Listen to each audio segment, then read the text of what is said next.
Okay, I'm going to do a video on my stone wall here. It moved. I'll show you a quick video. So a little backstory. I hired this guy. There was cracks all over the stone here, so I hired him to kind of fill in the grooves where there were cracks. And the cracks had always been there. I decided to take care of it after after 10 years later. But here's a crack. They've always been there. And I guess it gets worse and worse every year. So we had it done. So anyway, in that process, the guy found that the wall moves when he touches it. So that's pretty alarming. I'll go ahead and show the video when he was showing me. So that's one of my worst fears is the wall is not stable. It will it will move. Yeah, it move. Yeah. Oh my goodness. Oh my God. I see it. I see it. I see it. Oh my God. Do it again. Do it again. No, no, no. Okay, okay, okay. Yeah, yeah. It moved. Okay. So, anyways, that's my first reaction. I kind of freaked out a little bit, but um, I had watched a YouTube video, and I didn't look it up before I did this video, but there was a customer of one of the home builders, and that wall right here, his house, it shook like 3 or 4 inches sideways, and it was to the exit to his front door, and he called the builder and they didn't do anything about it, so it became it went viral because the builder didn't do anything. And after it went viral, the builder decided they take care of it. But it kind of freaked me out, but I'm like, well, my house doesn't shake 2 or 3 inches, so I never worried about it. And so this right here, you can see right here, this is where I saw it shook. So there was a little gap when he hit the wall. I could see like half an inch. I could see a separation. I'm like, oh crap. So it's a good thing he didn't do any more. It would have been a bad idea. So anyway, I went inside the attic right here, and actually, let me show you some other photos. So anyway, there's this photo right here. I'm just going to take a screenshot of this guy. And oops, I actually did already. So anyway, uh, I went inside the attic, and this is what it looks like right here. So if you go on the other side of this is what it looks like. So this is my helper. He kind of inspected to see what's going on. The problem is the sheathing right here. We couldn't see what's going on with the sheathing, but I ended up cutting it, and this is what it looks like here. Couple of observations that I've noticed. I'll walk through that. Why I think the most houses have this problem. But there's 1 inch right here, a gap. See where his brick meets right here? There's nothing holding it. That's why it shakes.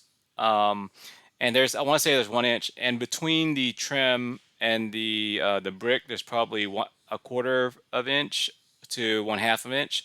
So if you press on it, there's nothing holding. It's kind of freestanding. It's kind of freestanding on this metal beam that goes across your garage. Um, it's hard to believe that that metal beam, mine's a double garage. You can't see it here, but it's a double garage. It's hard to believe that, I guess, this 20 feet beam, whatever long it is holding this whole structure. But I guess it's normal. So it's got to be okay. But anyway, this thing is pretty much freestanding on this metal beam. Not depicted here, but it's freestanding on a metal beam, if you can believe that. So when he presses it, it's just shaking this thing back and forth, and that is freaky. That's not something I want to hear. But anyway, a couple of things. I guess I'll walk through some of the problems that I've noticed. First problem is mini stonework cracks. Okay, so if you go in the neighborhood, if you see houses in some neighborhoods built like this, where they have this stone design, it's pretty common in I guess the newer homes. If you spend a little bit of money, you'll see this. And if you drive down my street, like probably every third house, you'll see cracks. I believe that the problem is the support wire. That's what I call this. I don't know what this is. I had some people do some brick, and I saw them do this. Is it's either too hard to attach to the 2x4, the structure, and that will keep it a little bit stable.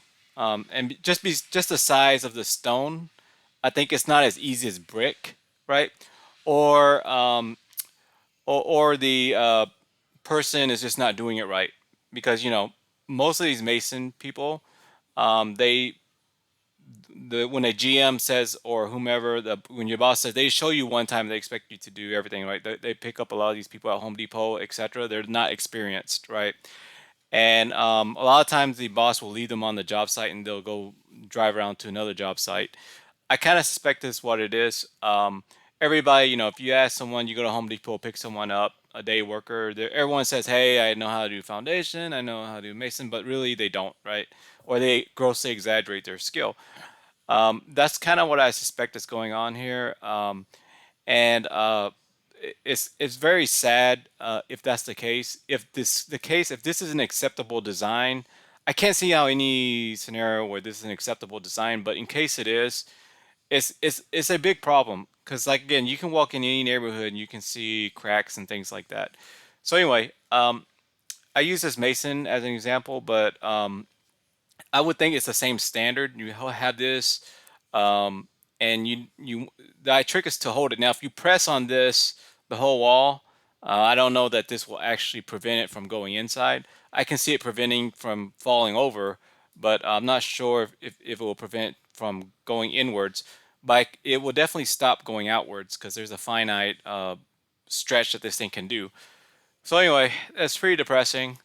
What I other found, again, another area when I cut open this thing was how shallow this is. This is not very deep at all. You're talking like maybe um, within the cracks. Sometimes you could see light come in. When I inspected it, outside light actually made it through the cracks. I'm like, oh my god, this is terrible. There's not much, like, the stone has got to be like 4 inches, maybe 3 to 4 inches, but the actual light, I mean, the cement, the grooves in here is very shallow. So anyway, uh, what I'm going to do to fix this, and I hope it fixes it, is right here. I tried a lot of things. I bought some brackets. It's just too hard. It's just very hard to put brackets and things like that. Metal is always better. The trick is you have to stop this brick from moving the very topmost, right? It's easy to move if you put pressure on the topmost because the weight is on the bottom. It's very easy for this thing to move by putting pressure up here versus like at the bottom. So what I'm thinking about doing is I'm going to put foam right here. I'm going to use spray foam. So the spray foam should make it outside. We're going to tape this thing up and, oops, sorry. We're going to tape this thing up and spray from the inside. So we got to tape from the outside here so foam doesn't go out because foam is, having worked with foam, I use foam a lot. It's just very difficult to clean up. So we're going to kind of seal it first before we do the foam. So I'm not sure. I'll probably use either I'll use a clear caulk on the outside, or I'll use tape so foam doesn't go out. So anyway, once I have the caulk there so foam doesn't spill over, I'll end up foaming these cracks. Okay, so I'm hoping that the foam the um, in between the brick here, this 1/4 inch to 1/2 inch, and all the way up here to this 1 inch gap will prevent it from moving. So the foam will actually, I want to make it touch, there's this 2x4 stud right here. I'm going to extend the foam to touch this thing. And hopefully that's enough to prevent it from shaking. On top of that, there's this stud that runs up and down. I'm going to put foam in between the stud here and the mason here because there's a pretty big gap. I want to say 2 to 3 inches. Here, this is probably a better photo. Um, well, maybe not, but here it can be very, very spacious. Right here, it's kind of tight right here, which is good. But there are spots where I found that there was 2 or 3 inches. So we're gonna foam in between the stone and the stud. So at the end of the day, if I go back to the first picture, so there's a stud running down here, a stud running down here.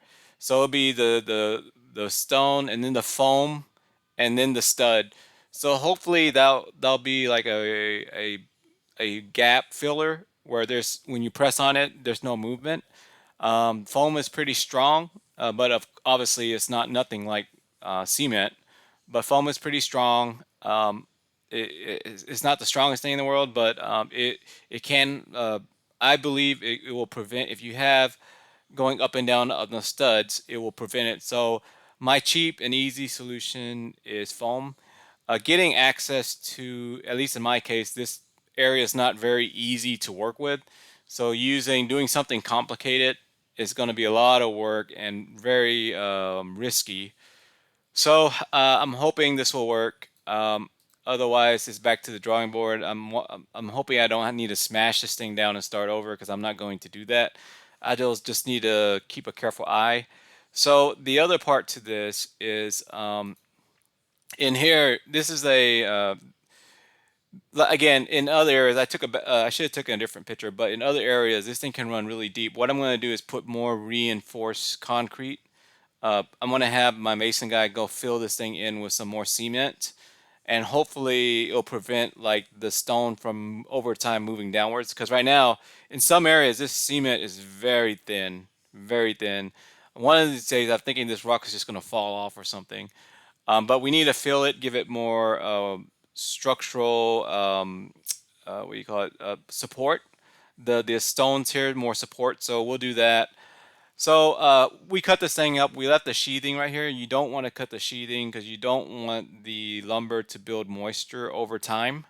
That's not good. It'll rot the wood over, I guess, decades, and it'll make overall health of the house not so good. So when we're done with everything we're going to do, we're going to have to do some type of moisture barrier, the Tyvek wrap or something. I just might do something simple and just spray, what do you call it? Spray the Flex Seal. I just might do something simple, but you don't want moisture to come into here. It's not a good idea. You want to protect the wood. What you can do is spray just the wood only. Just put spray the wood here with Flex Seal, the outside of the wood, and then maybe on the inside do like the tie rack wrap. Just staple a little bit on there. The main thing is to protect the wood. This part right here, but you don't want moisture getting in your attic anyway. But anyway, that's what we're planning to do. We hope it works, but I'm just very disappointed with the way Mesa. I think this is a big problem in the industry. You see cracks all the time. You can see where he filled it in right here. You see cracks all the time, and I was always curious why it cracked. It didn't really make a whole lot of sense to me, because even hot and cold weathering, um, you know, when you go through years, it doesn't crack. But our house cracked pretty quickly, and if that was true, where cement cracks so easily, you'll see it on every single house. But it's always, if you drive and you start noticing these houses that are built like this, you'll see some cracks. If you start counting the number of houses, you'll see it, and it's very unfortunate. I think that it's just part people not doing it right, but then the other part is the industry doesn't have the technology to make it dummy proof. Um, so hopefully those things improve. But right now, it's very risky. It's just very risky. One of these stones fall off, or the entire wall fall down. Because remember how it can fall down is wall fatigue. So when you shake this thing, the first 100 time might not be so bad, but over time, it's kind of like bending metal. If you keep on bending a small sheet of metal, over time it's going to break, like a paper clip. You keep on bending and bending it back and forth in the same area, it's going to give at some point. And that's what's happening here. You keep on doing this at the base where it's actually moving, that base is going to get weaker and weaker and weaker over time. And God knows what will happen if that were to occur. So, anyway, I'm just going to be extra cautious, and we'll start with foam, and hopefully that works. But we'll see. We'll give it time and we'll see. Okay. Thank you for watching my video. If you have any comments, especially if you're in the construction industry, I'd really like to hear what you have to say about this. Granted, you never hear stone falls off a house and kills a guy. I've never really heard of it, so it could be. I mean, you'd have to be at literally. I'm sure stones have fallen off, but I mean, you really got to be standing in the wrong place at the wrong time. I mean, it's the odds of you getting hit by a falling stone, just one stone, would be pretty rare in my assessment. But the fact that it could fall off, or is a problem, right? So if this whole wall falls off somehow, that would be a problem too. So anyway, I think right now I want to stabilize it just to stop the cracking. I'm thinking it will stop the cracking, but yeah, it's really freaky watching this thing shake. But anyway, I would love to hear some comments. I'll leave the comment on. So If you have any input, let me know why I'm being overcautious. Let me know. But this guy, they do Mason all day, and they noticed the wall shook, and it freaked them out, and they called me immediately to tell me. So these are people that do Mason, and they're telling me that it fell over. So they were concerned. So that naturally made me think that we got a problem.